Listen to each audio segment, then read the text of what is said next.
The moment Musa brought his mistress into the house, he laughed and said, "She's too weak to fight back." That lie would cost him everything. In a home built on control and silence, Musa believed humiliation was power until his wife, Nia, stood up and proved strength doesn't need permission. What he didn't know, and what Lila would learn too late, was that patience can hide discipline, and calm can conceal danger. This is not a story about love lost, it's about arrogance exposed, control shattered, and the instant a man realizes the woman he underestimated was never powerless at all. The insult came before the door was fully closed.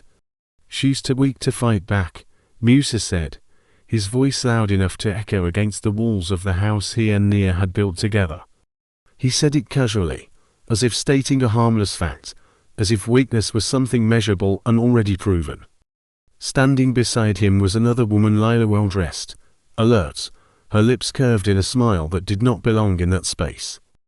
Nia did not move. For a moment, the house seemed to hold its breath. The food on the table was still warm. The smell of stew lingered in the air. This was supposed to be an ordinary evening. Instead, it became the moment everything split. Musa enjoyed moments like this.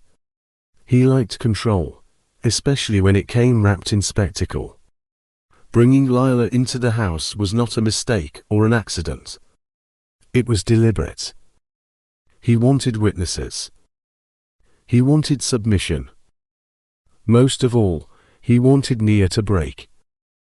"This is Lila," he added, loosening his collar as if settling in for entertainment. "She'll be staying with us." Lila shifted her weight slightly, eyes scanning the room. She had rehearsed this moment in her head, imagining tears, shouting, maybe even pleading. What she did not expect was silence. Nia's comment settled her, more than rage would have.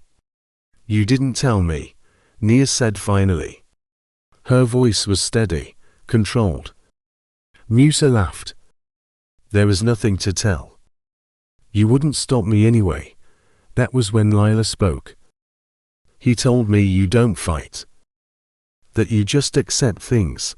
The words were sharp, chosen carefully. They were meant to humiliate. Nia looked at Lila, then really looked at her. She saw insecurity dressed as confidence. She saw someone who believed she had already won something valuable. Nia said nothing. Silence, in that moment, felt heavier than argument. What Musa and Lila did not understand was that Nia's quiet had never been surrender. It was discipline. Years of it.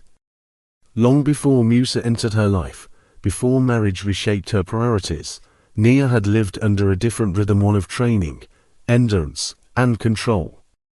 She had learned how power worked, not as noise, but as restraint. Musa mistook patience for fear. Many people do. He stepped further into the room, dropping his keys loudly onto the table.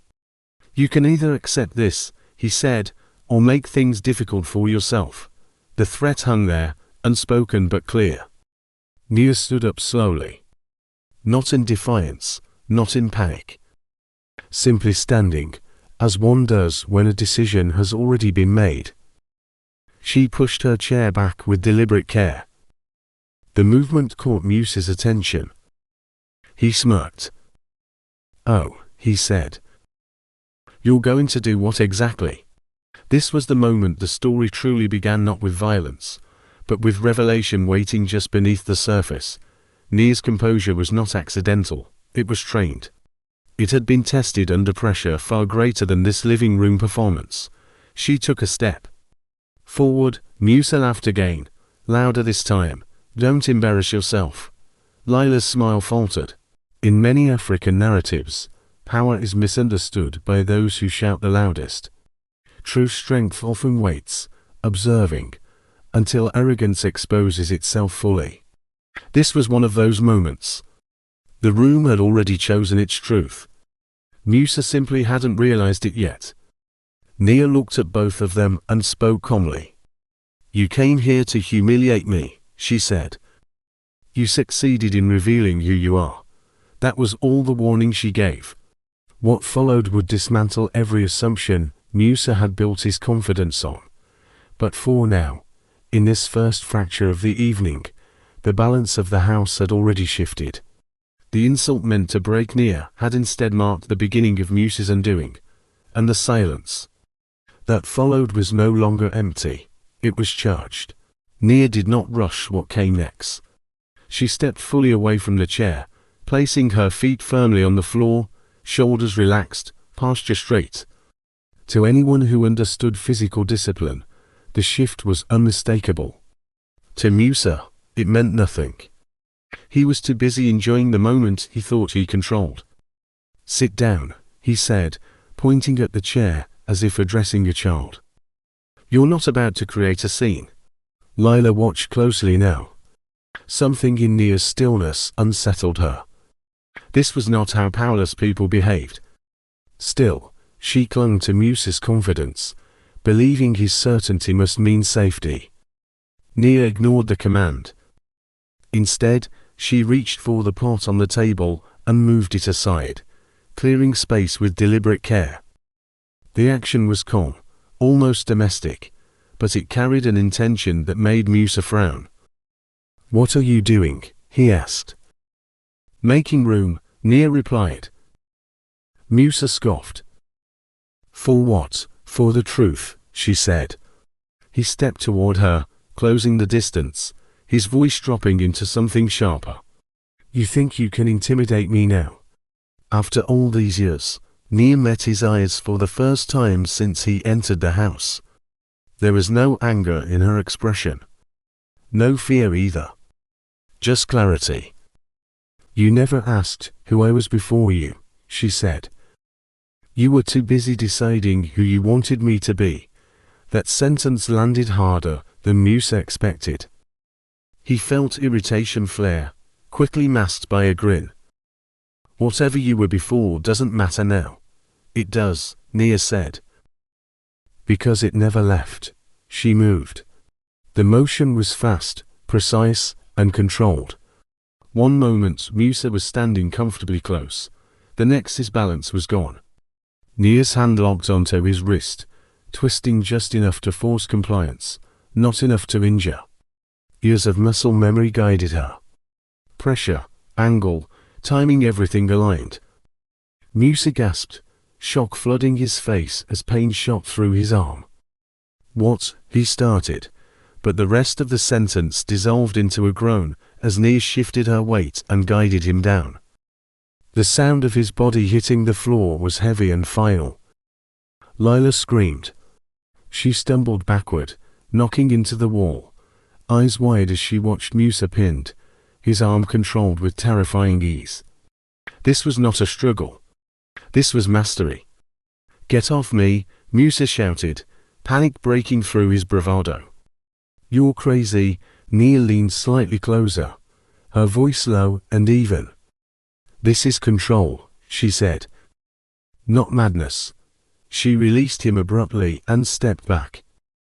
Musa scrambled away, clutching his arm, humiliation burning across his face. He had expected tears. He had expected begging. What he got was exposure. Neighbors had begun gathering at the door, drawn by the noise. Murmurs spread quickly. Phones appeared. Musa noticed them too late. "You humiliated me," he shouted, desperation rising. "You assaulted me." Nia turned toward the door, addressing not just Musa, but the audience he had so badly wanted. "He brought another woman into our home," she said clearly. "He said I was too weak to fight back." The words rippled through the crowd. Lila covered her mouth, shaking. This was not how the story was supposed to go. She had imagined triumph, not fear. Nia continued, "Weakness is not silence. Weakness is cruelty dressed as confidence." Musa tried to stand, but the pain forced him back down. His authority evaporated with every second. "You ruined everything," he hissed. Nia picked up her bag from the chair. "You did that yourself," she replied. I just stopped pretending.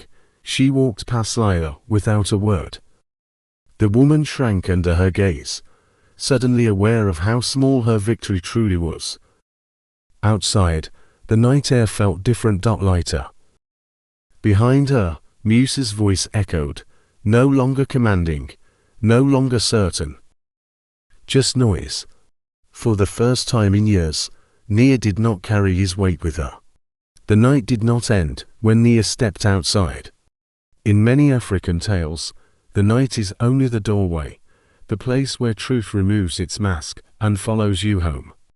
As Nia walked down the dirt path toward her sister's compound, she felt eyes on her back, not just Musa's, but the village's.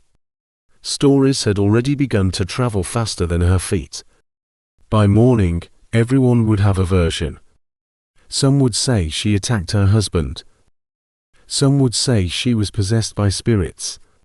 Some would whisper that Musa finally met a woman he could not bend. Nia did not try to correct them. She slept little that night, not because of fear, but because memories returned uninvited. The drums she used to hear at dawn during training. The dust beneath her bare feet. Her uncle's voice reminding her that strength unused does not disappear, it waits. At sunrise, her sister Amma found her sitting outside, staring into the cooking fire. You should have left years ago, Amma said quietly, handing her tea. Nia nodded. I wasn't ready to remember who I was. By mid-morning, Musa arrived with elders.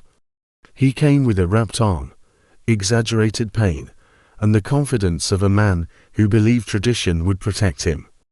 Behind him walked Lila, sunglasses hiding swollen eyes, posture stiff with rehearsed innocence. They sat beneath the baobab tree, where disputes had been settled long before written law arrived. Musa spoke first.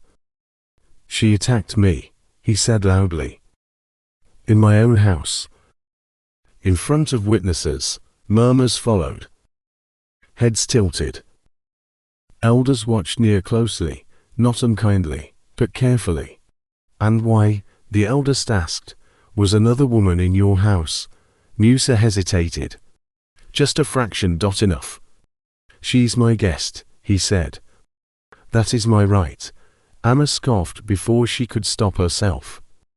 Nia raised her hand gently. I will speak, she said. Silence fell. He brought her to humiliate me, Nia continued.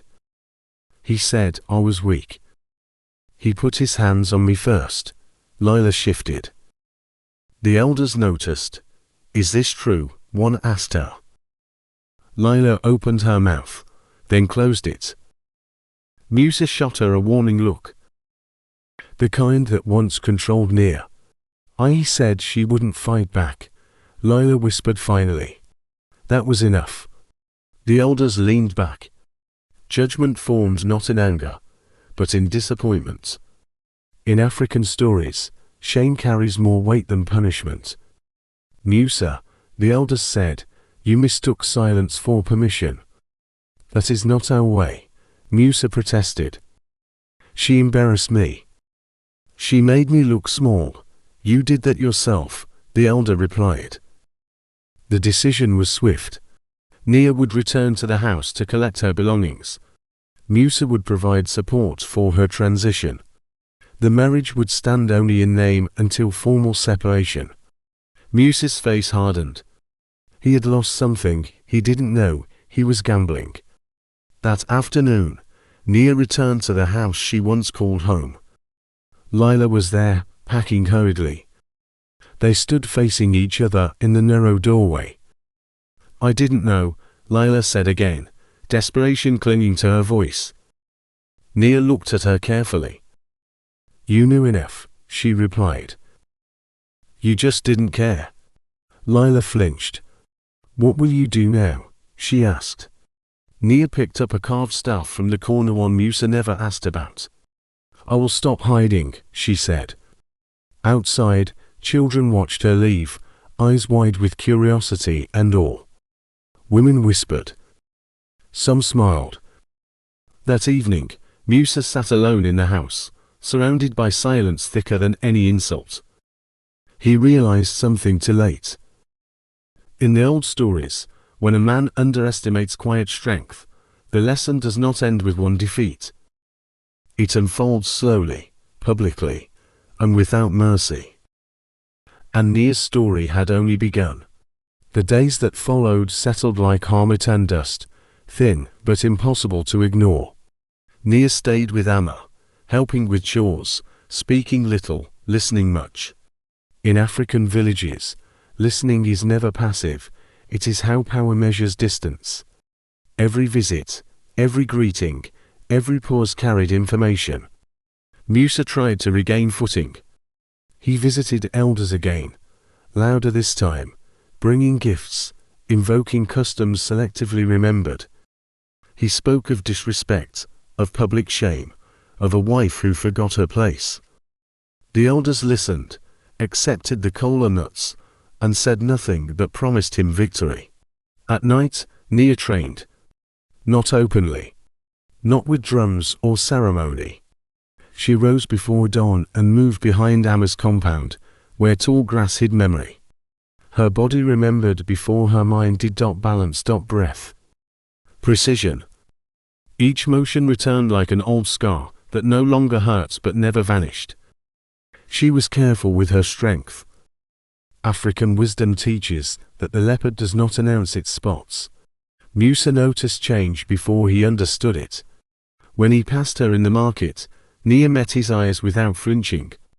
When women greeted her, they lingered longer. When men spoke of her, their voices softened. Reputation in a village is a living thing. His was shrinking. Lila tried to leave town. Rumor followed faster than buses. She found doors closing politely, smiles thinning, invitations forgotten. In many folk tales, the outsider who laughs at another woman's pain never leaves untouched. Shame, once planted, grows quietly. One afternoon, Musa confronted Nia near the well. "You think you've won," he said. "You think they're on your side." Nia lowered her bucket calmly. "There are no sides," she replied. "There is only behavior." His jaw tightened. "You embarrassed me. You revealed yourself," she said. He stepped closer. "Old habits. Old confidence. You are nothing without me." Nia straightened. "That is the lie you needed me to believe." Women nearby pretended not to listen. They heard everything. That evening, an elder woman named Sefu visited Amma's house. Her back was bent with age, but her eyes were sharp enough to cut arrogance. "I trained your uncle," Sefu said to Nia without greeting. "He trained you well," Nia bowed. "I forgot his lessons." Sefu shook her head. "No. You survived them."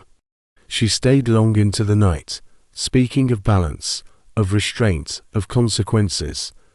African stories rarely praise violence alone. They praise timing.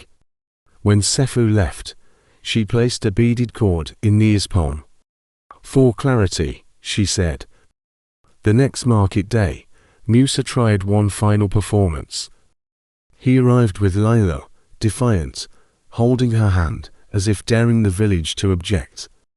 He laughed loudly, told stories, exaggerated confidence. In trickster tales, this is the moment before the fall. Lila leaned close to him. "They're staring," she whispered. "Let them," he said. "Fear looks like respect."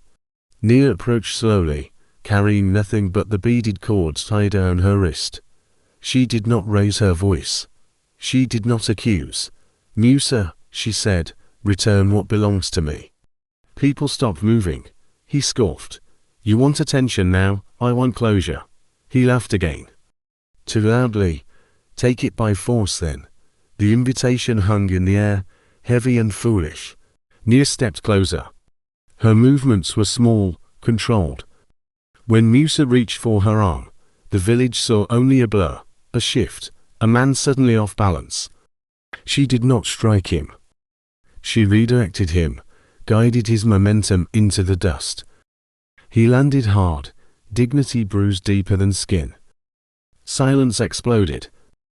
Nia released him immediately and stepped back. "I will not touch you again," she said clearly. "But I will not protect your lies anymore." She turned and walked away. Musa stayed on the ground longer than necessary, realizing too late that power lost publicly is never returned privately. And the village, which remembers everything, had learned who Nia was. That night fires burned longer than usual. Stories traveled from doorway to doorway, changing shape but never direction. Children reenacted the fall, elders corrected them, women nodded in quiet agreement. Musa did not leave his house. He listened to laughter he no longer controlled, to respect he could not demand. Nia sat with Amma, the beaded cord cool against her skin. She did not celebrate. Victory without wisdom becomes another trap. She understood now what her uncle meant.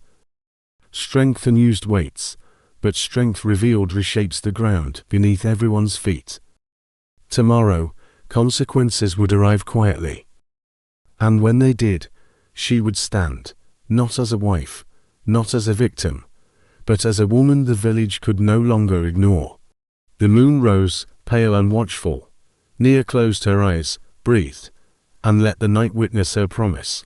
Never again small, never again silent, never again mistaken for weak. The story had teeth now. And it was biting, hard, forward. The morning after Musa fell in the market, the village woke differently. Doors opened slower. Greetings carried weight. In African folk tales, when balance shifts, even the air adjusts its posture.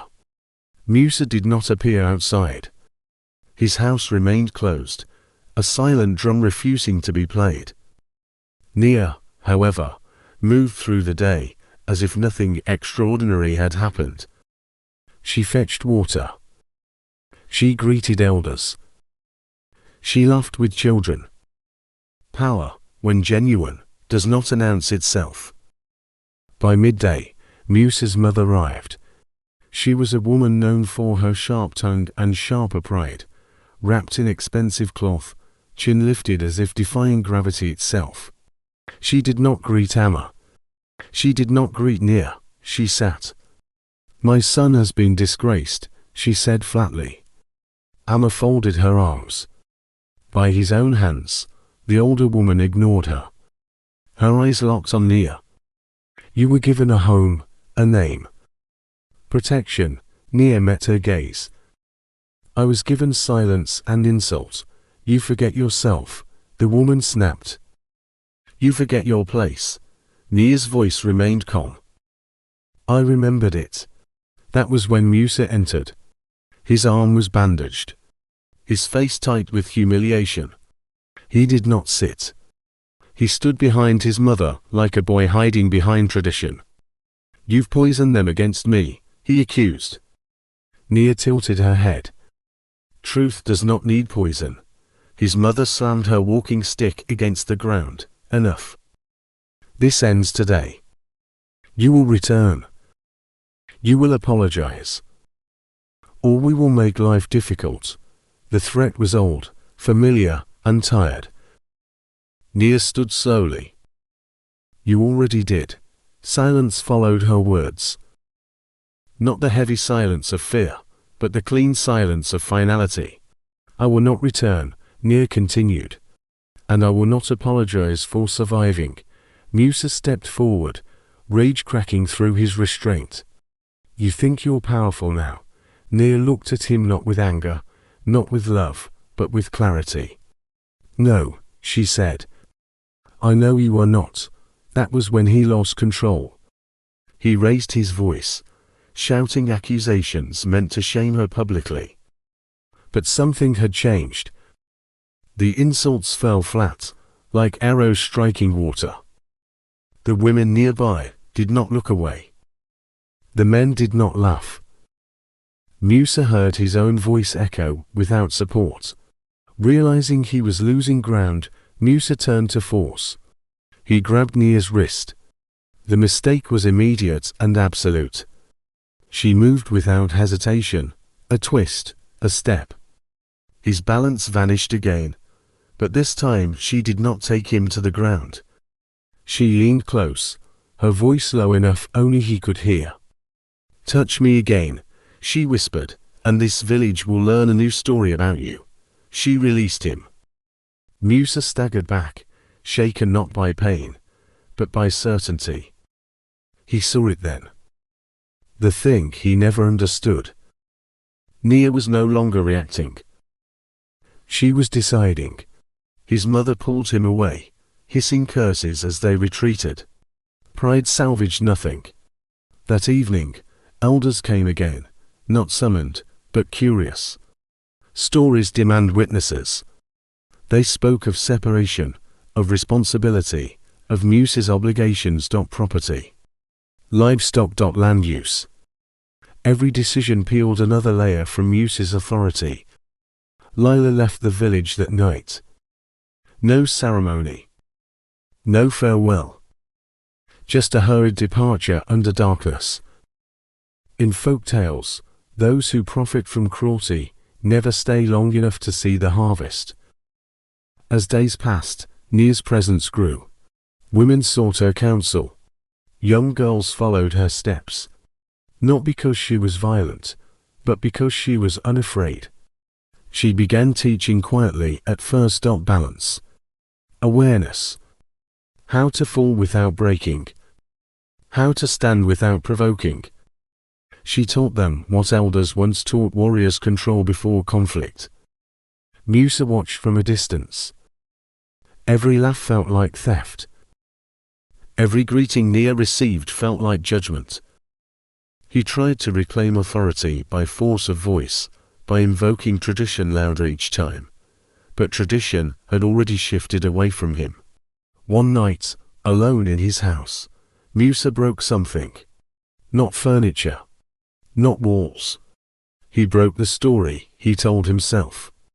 He realized the village would never fear him the same way again. And fear had been his only language. Nia, sitting by the fire with Amma, felt the shift. She did not smile.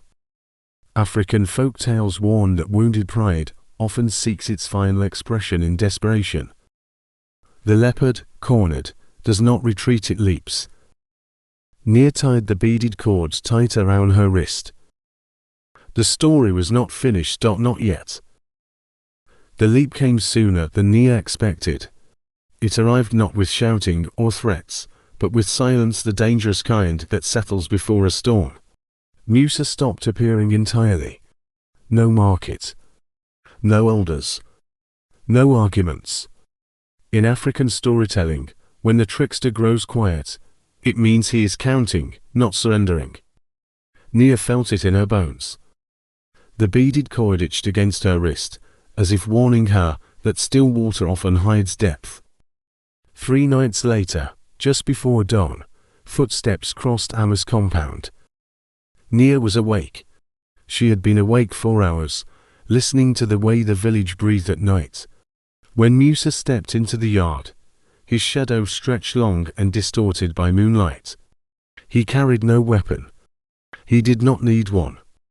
His face carried something sharp: a desperation. "You've taken everything from me," he said quietly. Nia stepped outside, keeping distance. "I took nothing that wasn't already broken." He laughed softly, bitter. "You think you're teaching them strength? You're teaching them disobedience." She tilted her head. "They were never yours to command." Musa's eyes darted toward the sleeping house. Amma. Children. Witnesses. His voice dropped. "Come back. End this." Nia's answer was immediate. "No." The word landed like a closed door. That was when he lunged. He moved fast, driven by pride, not skill. Nia shifted just enough to avoid his grip, redirecting his momentum away from the house. She did not strike. She controlled. He stumbled, breath ragged, shock flickering across his face. "Why won't you just obey?" he shouted. Nia's voice remained steady. Because obedience without respect is slavery. The noise woke Amma. Lamps flickered on nearby. Shadows gathered. Musa froze, realizing too late that darkness no longer hid him. Elders arrived before sunrise. This time, there were no negotiations. Musa had crossed a final line, entering another household at night with intent. In old African law, this was not a private matter. It was a communal offense. He was ordered to leave the village. Exile is a heavy sentence in African folk tales. Worse than punishment. Worse than shame. It is erasure. Musa protested. He begged. He blamed. None of it mattered. By afternoon, he was gone. The village exhaled.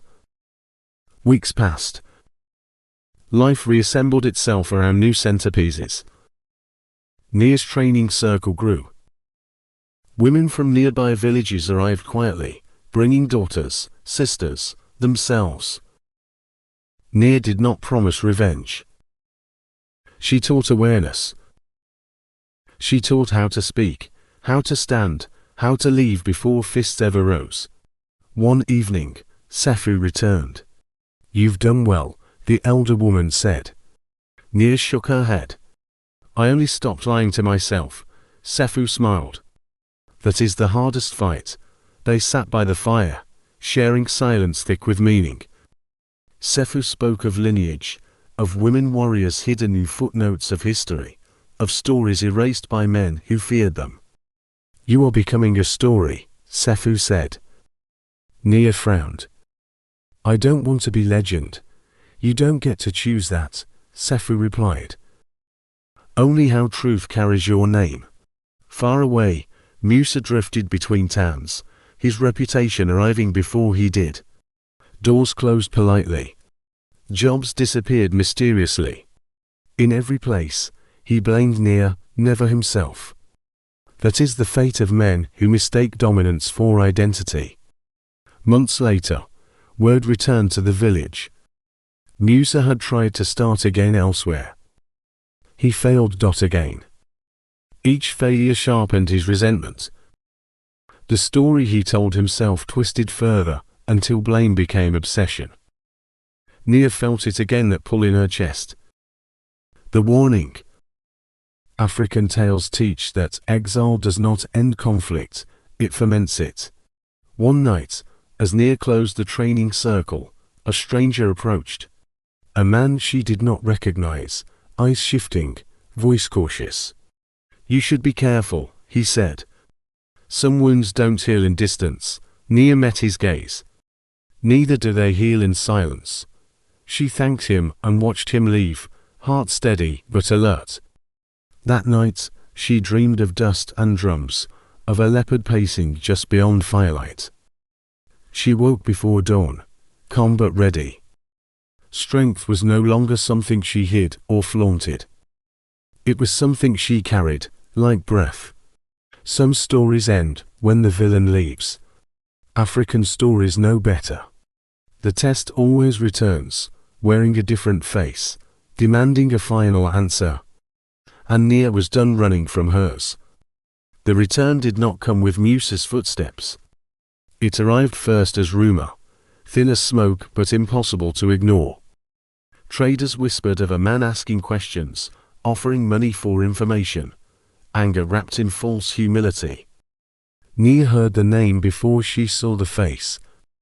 Musa was circling, not like a warrior, but like a hunter who had already missed once and could not bear it. The village tightened its rhythm. Women walked in groups. Children were called in earlier at dusk. Drums that once sang for celebration now spoke softly, warning notes woven into evening air. Nia adjusted her routines, not out of fear, but respect for consequence. African folk tales teach that wisdom is not the absence of danger, it is preparation without panic. The stranger returned 2 nights later. This time, he did not speak. He followed. Nia sensed him before she saw him, the way trained bodies sense imbalance. She led him away from the village edge, toward the old clearing where her uncle once tested her endurance. Moonlight cut through branches like broken glass. When she stopped, he stepped forward. It was Musa, thinner, harder. Eyes burning with something close to madness. "You made me nothing," he said. Nia turned fully to face him. "You were never empty," she replied. "You just refused to fill yourself with anything honest." He laughed sharply. "You think this ends with stories and elders. I think it ends when you stop chasing ghosts," she said. He reached inside his coat. Nia moved first. She closed the distance before intention could become action, redirecting his arm upward, disarming without breaking. The object fell, a knife, small and trembling with misuse. Musa froze, shock cracking his face open. "I came to make you afraid," he hissed. Nia's grip tightened, not in rage, but in control. "Fear is not what you want," she said. "You want relevance." She pushed him away, hard enough to remind him of gravity, not enough to injure. "You lost," she continued. "Not to me. To yourself." Musa lunged again. This time, she ended it. The movement was swift, precise, final. He hit the ground and did not rise immediately. Nia stood over him, breathing steady, eyes clear. "You will leave," she said, "now. If you return again, I will not stop at restraint." For the first time, Musa believed her. He scrambled up, backing away, tripping over roots and pride alike. He disappeared into the trees, breath breaking apart behind him. The village found them at dawn. Musa was gone. The knife lay in the dirt, silent testimony. Elders listened. Guards were sent to neighboring towns. This time, no one defended him. Even his name tasted bitter now. Sefu came again. "You faced the leopard," she said. "And I did not kill it," Nia replied. The story spread wider now, carried by traders and travelers. But it changed shape as African stories always do. Some said Nia defeated Musa with magic. Others said ancestors rose with her. Children claimed she moved like smoke. Nia let the story grow wild. Truth does not need to be caged to be powerful. Her training circle became a school. Not just of movement, but of memory. Women shared stories once swallowed. Laughter returned, sharper and freer. Nia did not become their leader. She became their reminder. One afternoon, a young girl asked her, "Are you afraid he will come back?" Nia considered the question carefully. "No," she said. "I'm afraid of forgetting who I am again." The girl nodded, as if that made perfect sense. Some say he crossed borders. Some say he drank himself into obscurity. Some say he still tells his version of the story to anyone who will listen. Always the victim, always misunderstood. African folk tales rarely care where the fallen go.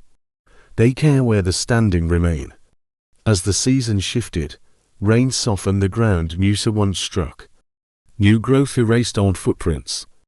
But the lesson stayed rooted, passed mouth to mouth, mother to daughter, elder to child. Silence is not surrender. Gentleness is not weakness.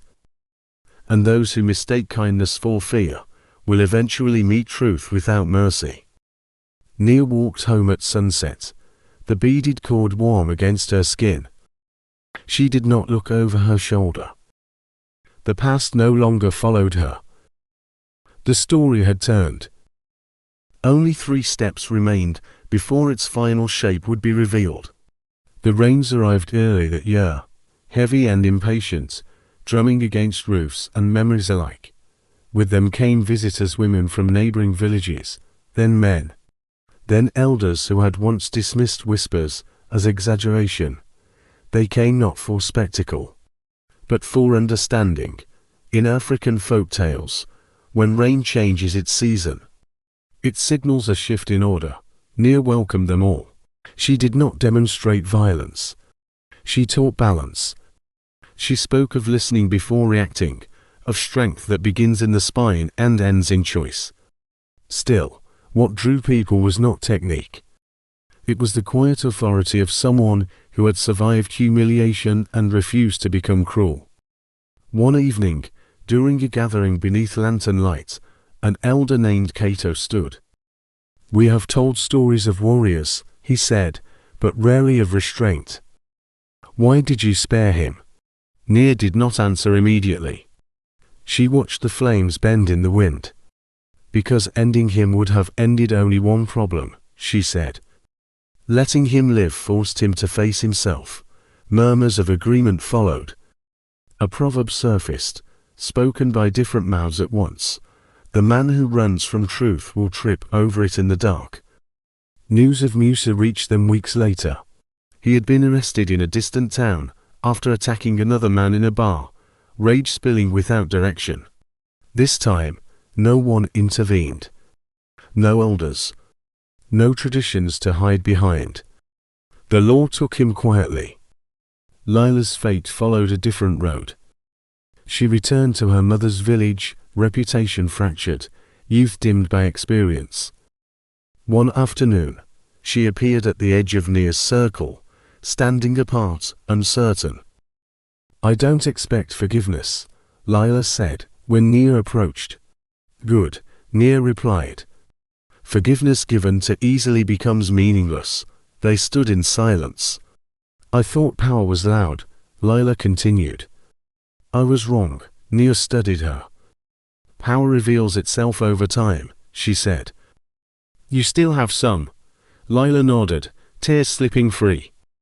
She did not join the circle that day, but she returned again later, quieter, changed. The village elders made a decision soon after. They declared the training grounds a protected space open to all who came with respect. It was rare, almost unheard of, but no one objected. The proof stood breathing among them. Children began reenacting the story in play. One pretended to boast like Musa.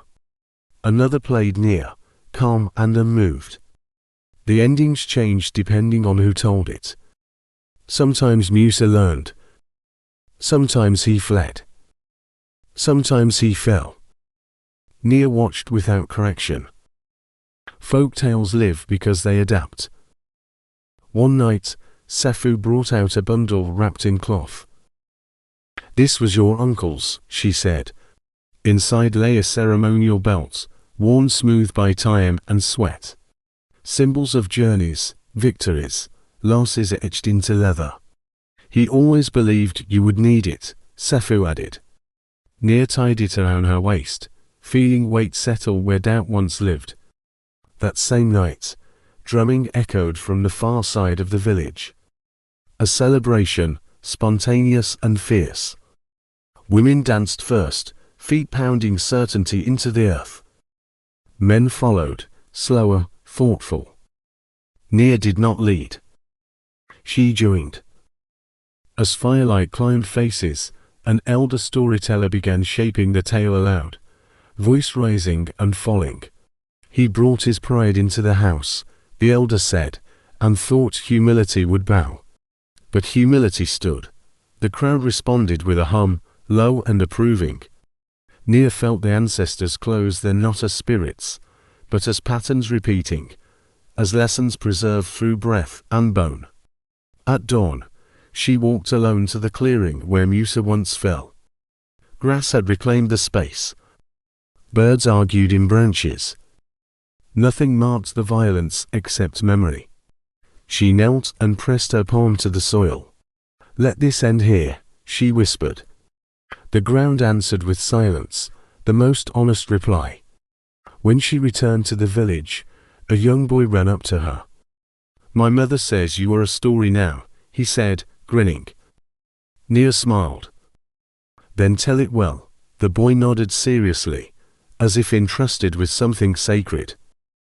Because in African folk tales, stories are not entertainment. They are instructions. And Nia's was nearing its final teaching, one that would decide how it would be remembered, not as revenge alone, but as transformation carried forward. Time did what confrontation could not. It softened edges, sharpened meanings. The story of Nia traveled farther than she ever did, crossing rivers, climbing hills, entering homes where her name changed slightly, but her lesson stayed intact. In some villages she was called Nia, in others Amina, but always she was the woman who refused to break the way she was expected to. With distance came imitation. Not all of it wise. A group of young men arrived one afternoon, brash and restless, claiming they wanted to learn her power. They spoke loudly, interrupted often, tested boundaries with jokes edged in disrespect. In old African tales, such visitors appear to test whether the hero has learned restraint or simply mastered dominance. Nia listened until they finished. "This is not a place for proving," she said. "It is a place for learning." One laughed. "So you won't fight us?" "No," she replied calmly. "But if you stay, you will face yourselves." Most people find that harder. To left immediately. One stayed. His name was Boko. He returned each day, quiet at first, then curious. He learned not strikes, but stillness. He learned why Musa fell, not because he was weaker, but because he could not stand being seen clearly. Change, Nia realized, did not arrive as a wave. It arrived as drops. The elders gathered again, near the end of the dry season. "The story has grown," one said. "We must guide how it is told." They feared distortion, violence glorified, restraint forgotten. Folk tales are living things, but they can be poisoned if fed carelessly. Nia agreed to speak publicly one final time. The gathering drew more people than ever before. Fires burned in a wide circle. Children climbed shoulders. Elders sat heavy with expectation. Nia stood in the center. "I am not a warning," she said. "I am a mirror. If you see fear in me, it is yours. If you see strength, it is because you recognize it." She spoke of Musa without hatred, of Lila without cruelty. She named actions, not monsters. She reminded them that humiliation planted seeds that often grow into violence. "Do not wait for your pain to become a story told by others," she finished. "Speak before it screams." The silence afterward was deep and complete. That night, as people dispersed, Amma walked beside her. "Are you finished now?" her sister asked. Nia smiled. "Stories are never finished. Only released. Later, alone, Nia removed her uncle's belt and placed it beside the fire. She understood something then that no training had taught her. Closure was not Musa's disappearance. It was her refusal to define herself by his shadow. In the distance, drums sounded, not urgent, not warning, steady, enduring. Children would grow up hearing this tale. Some would remember the revenge. Others the restraint. The best would remember the choice. As dawn crept across the land, Nia prepared for one final act, not of defense, but of offering. The last part of the story was waiting. And like all good African folk tales, it would end not with punishment, but with balance restored. The final act did not announce itself. It arrived the way endings in African folk tales often do, quietly, disguised as routine, revealed only in reflection. The village woke to a morning like any other, yet something had settled into place, unseen but complete. Nia rose before the sun. She walked to the edge of the training ground, where the earth still carried the memory of many feet. She did not wear her uncle's belt that day. She did not need it. What it had given her now lived inside her posture, her breath, her voice. People gathered slowly. Not for instruction. Not for defense. For passage. An elder woman stepped forward carrying a calabash of water. Another brought ash. A third held woven cloth dyed deep indigo. These were not symbols of battle, but of transition. In old villages, such rituals marked the end of one role and the beginning of another. Nia knelt. Water touched her hands, washing away what no longer followed her. Ash brushed her wrists, reminding her of what had burned and become wisdom. The cloth rested on her shoulders, not to crown her, but to warm her. "You have walked through fire without becoming fire," the elders said. "You have held power without letting it rot you." The crowd responded with a low hum, the sound of agreement older than language. Nia stood. She did not claim leadership. She did not accept titles. She simply spoke. "This place no longer needs my protection," she said. "It needs your attention. Watch how you speak to one another. Watch what you excuse. Watch what you call love." She turned to the women first. "Strength is not waiting," she told them. "It is choosing when to stand." Then to the men. "Tradition is not ownership," she said. "It is responsibility." No one argued. Later that day, a messenger arrived from afar, bringing final news of Musa. He had been sentenced. Not harshly, but firmly. No drama. No redemption arc.